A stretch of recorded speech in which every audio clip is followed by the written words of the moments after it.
बिस्मिल्लाहिर्रहमानिर्रहीम। जनाब इज्जतमाद अंजनी कुमार साहब, कमिश्नर बल्दिया, कमिश्नर पुलिस हैदराबाद,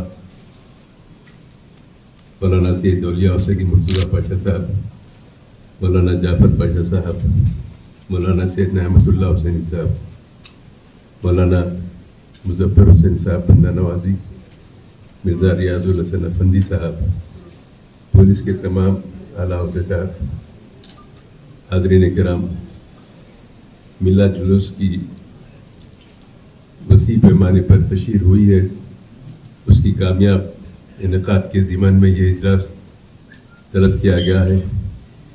मेरी नेक तमन्नाएँ हैं ये जुलूस शहर हैदराबाद का अपना एक इनफरादी हैसियत रखता है और मिलाद पाक के दिन नहायत ही नज़्म ज़ब्त के साथ, अक़ीदत के साथ इस जुलूस को निकाला जाता है। मुझे तवक्को है कि माजी की तरह अभी भी ये जुलूस अपनी रिवायत को बरकरार रखते हुए मुकर्ररा रास्ते से गुजरते हुए इख्तिताम को पहुँचेगा। यकीनन दाई इस्लाम दाई अमन भी है सरकार आलम सल्लल्लाहु अलैहि वसल्लम, इसलिए हमारे मजहबी तकारीब इंतहाई नज़्म ज़ब्त के साथ और पुरअमन तौर पर अंजाम पाते हैं। मेरी नेक तमन्नाएँ आपके भी वही होगा। इस ज़िमन में पुलिस के जो वसी इंतजाम किए जाते हैं वो लायक सिताइश है हर तरीक़े से, क्योंकि जिसका जो इक़्तिदार पे रहता है उसकी जिम्मेदारी है कि वो तमाम त्योहारों में, तमाम ईदों में वो इंतजामात मौसर तौर पर करे। हैदराबाद में तो तरीक़ेकार रहा का शहर है, यहाँ सब भाईचारगी से रहकर अपने अपने मजहबी मरासिम को अता करते हैं। मेरी उम्मीद है कि मिलाद जुलूस 12 रबीउल अव्वल शरीफ को मुकम्मल अदीम शान पैमाने पर निकलेगा, इख्तिताम को पहुँचेगा। यकीन अभी किसी किस्म की हिदायत की ज़रूरत ही नहीं, 15 साल से जुलूस निकल रहा है, लोग उसके लिए तैयार हैं। नज़्म ज़ब्त का लिहाज करते करते आदत हो गई है, पुरअमन तरीके से निकाला जाता है। इंशाल्लाह अभी भी निकाला जाएगा और अब के साल बहुत सारे इनफरादियत के तौर पर कलमे का बिट करते हुए, नारे बुलंद करते हुए पुरअमन तौर पर रास्ते से गुजरेगा। जगह जगह पे इनका इस्तकबाल किया जाता है, वो इस्तकबाली मराकज़ से गुजरते हुए इख्तिताम को पहुँचेंगे। मैं फिर एक मरतबा यूनाइटेड मुस्लिम फोरम के तमाम जिम्मेदारों को और कमिश्नर पुलिस हैदराबाद अंजनी कुमार साहब को मुबारकबाद पेश करते हुए इजाज़त चाहता हूँ। शुक्रिया, खुदा हाफ़िज़। जनाब सैयद अहमद पाशा कादरी साहब, MLA याकूतपुरा, जनाब मिर्जा रियाजुल हसन अफंदी साहब, हज़रत मौलाना जनाब हफीज़ मुजफ्फर हुसैनी बंदा नवाज साहब, जनाब मौलाना सईद कादरी साहब, जनाब मौलाना जाफर पाशा साहब, जनाब मुफ्ती नियामतुल्लाह कादरी साहब, हमारे हैदराबाद सिटी पुलिस के हमारे colleague officer additional CP crime Shikha Goyal,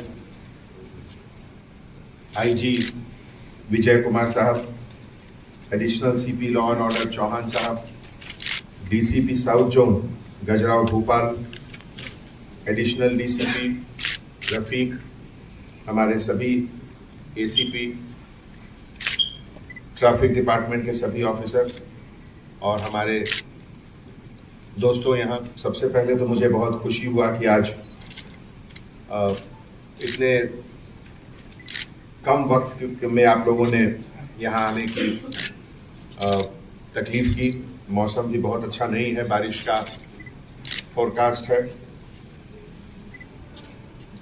हमारे यहाँ सालों से मिलादुल नबी की तैयारी चलती है और जुलूस निकलता है और एक हद तक सिलसिला बहुत अच्छा से जमा हुआ है।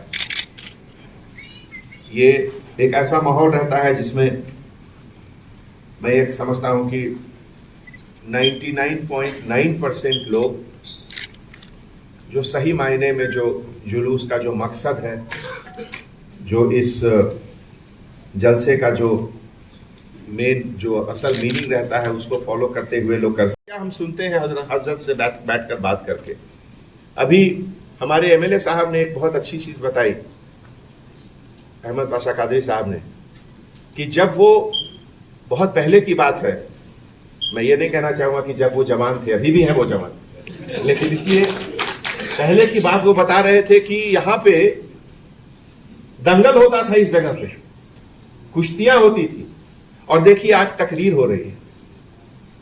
समय बदलता है, वक्त के तकाजे के साथ हम लोग आगे जाते हैं, पीछे की चीज को पीछे छोड़ते हुए जाते हैं। तो ये सब चीज से एक सोसाइटी को आगे बढ़ने का कितना खूबसूरत एक तरीका मिलता है हम लोगों को। और आने वाले समय में, अभी परसों चार मीनार के पास MAUD सेक्रेटरी साहब, MLA साहब, MP साहब, हम लोग सब वहां देखने गए। जैसा कि आप लोगों ने पढ़ा होगा अखबार में, एक नया प्रोग्राम शुरू हो रहा है, एक शाम चार मीनार के नाम। तो चार मीनार एक ऐसी चीज है जिसको हैदराबाद नहीं, पूरी दुनिया जानती है कि चार मीनार क्या है। हमारी पहचान है हैदराबाद की चार मीनार। और मुझे सच पूछिए तो बहुत ख्वाहिश होती है कि चार मीनार का एरिया को और सुंदर बनाया जाए, और बनाना चाहिए। मैं देखता हूं तो मुझे तकलीफ होती है कि वहां गंदगी कभी अगर नजर आती है तो मुझे बहुत तकलीफ होती है। अभी मैं MLA साहब से वही जिक्र कर रहा था कि हम लोग जनरली कभी फ्राइडे को चले गए वहां, या कुछ मीटिंग हुआ तो चले गए, या कुछ जलसा हुआ तो चले गए। उतनी सुबह बहुत कम जाते हैं हम लोग, लेकिन उस दिन गए तो कुछ अच्छा भी लगा, कुछ अच्छा नहीं भी लगा। इसीलिए मैं MLA साहब से दरख्वास्त करता हूं कि ये सब चीज तो आप ही लोग करा सकते हैं, और मुझे पूरा यकीन है कि जरूर मिलकर करेंगे आप लोग। दूसरी चीज है हमारे पुलिस डिपार्टमेंट के बारे में। आज हमारे यहाँ सभी ऑफिसर नहीं, लेकिन जो भी ऑफिसर मौजूद हैं उनके बारे में मैं कहना चाहूंगा। दोस्तों, पिछले, और हर इंसान इसको फॉलो करे तो हिंदुस्तान में गरीबी कभी रह ही नहीं सकती। कितनी बड़ी बात है ये, कितनी बड़ी बात है।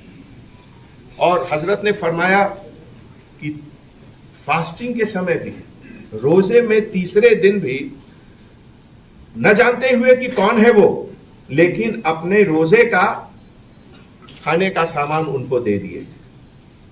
इससे बड़ी चीज और क्या हो सकती है।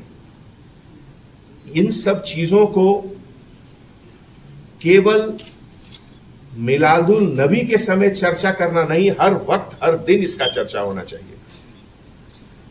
अगर हम लोग अपने बताए हुए रास्ते पे, अपने से बुजुर्गों के रास्ते पे, अपने नबी के रास्ते पे, अपने जो सभी मजहब के जो बड़े लोग हैं उनके बताए हुए रास्ते पर चलना अगर सही माने में चाहते हैं, तो जितनी ज्यादा उसकी चर्चा हो, जितनी ज्यादा जगह उसकी चर्चा हो, हर मौके पे उसकी चर्चा हो, चाहे वो कुरान पढ़ने का बात हो, चाहे वो गीता पढ़ने का बात हो, पढ़ने से ज्यादा जरूरत है हम उसको अपने जिंदगी में कहां तक अमल लाते हैं। बहुत बहुत बड़ी चीज है। और इसीलिए मैं यहां जब भी आता हूं तो हमारे हजरतों के कंपनी में अपने आप को इतना मैं खुश नसीब पाता हूं कि हर बार कुछ न कुछ सीख कर यहां से जाता हूं। और हर इंसान के अंदर यही कोशिश रहनी चाहिए कि हर मिलादुल नबी में और अगले मिलादुल नबी के बीच में ऐसी कौन कौन सी चीज है जिसमें मुझे कोशिश करनी चाहिए अपने आप को एक बेहतर इंसान बनाने का। मोहम्मद सल्लल्लाहु अलैहि वसल्लम के पूरा जिंदगी एक मैसेज है आगे का सपना। एक हर इंसान के अंदर जो एक होती है कि हम 1 साल बाद, 2 साल बाद, 5 साल बाद अपने आप को कहां मौजूद रखेंगे, हमारे नेक्स्ट जनरेशन जो है, आने वाली नस्ल, वो कहां रहेगी, उसके लिए हमें क्या करना होगा। इन सब का नतीजा निकलता है कि हमारा GDP बढ़ता है। और इसीलिए हैदराबाद, अगर आज जब भी आप अखबार उलट के देखिए तो अभी शमशाबाद से थोड़ी से एक आगे जगह है जहां अमेजन ने 500 एकड़ जमीन लिया है। वो वर्ल्ड का सबसे बड़ा स्टोरेज सेंटर रहेगा। कितनी टन की वहां सामान की स्टोरेज रहेगी आप अंदाजा नहीं लगा सकते। अपने आप में एक शहर रहेगा वो। ये सब चीज अगर यहां हो रही है तो इसमें आपका हर एक हैदराबादियों का कंट्रीब्यूशन है। और उसके पीछे आज जो आप लोगों ने नारा लगाया हिंदुस्तान का, हमारी ताकत वही है और इसीलिए हम आगे बढ़ रहे हैं। दोस्तों, हर मजहब में नबी हुए, हिंदू में उसे अवतार कहते हैं कुछ लोग, उनके जन्मदिन बर्थडे के सेलिब्रेशन का एक सिलसिला रहता है। सिलसिला का सबसे पहला कारण तो कि हम लोग सबको खुशी होती है कि आज का दिन इस दुनिया में नबी आए थे। उसके साथ जुड़ा हुआ एक और चीज रहता है। आज मैं सुन रहा था तकरीर में कितनी अच्छी अच्छी बातें हो रही थी कि 40 घर दाहिने, 40 बाएं, 40 आगे, 40 पीछे। अगर इस चीज को सही, या तो उनको तालीम नहीं रहती या तो फिर जोश में जो है हुल थोड़ा होते हैं, गाड़ियों का स्टैंड करते हैं, व्हीलिंग करते हैं। तो उनसे हमारी अदबन गुजारिश है मीडिया के जरिए से, वो जिस जुलूस के एहतराम को मलहूज रखते हुए, क्योंकि जिस निस्बत से जुलूस निकाला जा रहा है वो आका की तालीमात को मलहूज रखते हुए ऐसा कोई काम ना करें कि व्हीलों को उठाने का, स्टैंड करने का, या गाड़ियों को जो है साइलेंसर निकाल के, जैसा रहमतुल्लाह खालिद साहब ने बोला कि चिंगारियां उड़ाने का, ऐसा काम ना करें। क्यों कि काम तो आप जोश में कर रहे हो, मगर वो निस्बत किधर की जुलूस है उसके ऊपर कोई अंकुश नुमाई ना कर सके। नौजवानों से मेरी खास तौर से अपील है, उन नौजवानों के माँ बाप से भी मेरी अपील है कि अपने बच्चों को सही तालीम और तरबियत दें। जरूर जुलूस का हिस्सा बनने की तरकीब दें, मगर ऐसा हिस्सा नहीं कि जो है गाड़ियों को जो है इन्हें भगाते हुए, साइलेंसर निकाल के जो है वैसे तो दहशत क्रिएट करते हुए ऐसा अमल ना करें। यह अमल खुद के लिए भी अच्छा नहीं है और लोगों को देखने के लिए भी अच्छा नहीं है। और फिर हम जिस रहमतुल आलमीन का जुलूस निकाल रहे हैं उनके तालीमात के बिल्कुल मगायर है, खिलाफ है, खिलाफ है, खिलाफ है। जरूर जौक दर जौक जुलूस में शिरकत करें, मगर बावकार तरीके से सलातो सलाम पढ़ते हुए और ये नारे लगाते हुए। और ये नारा लगाना ना भूलिए कि इस्लाम जिंदाबाद, हिंदुस्तान जिंदाबाद, वो हमारे न इल्लल बला खुदा।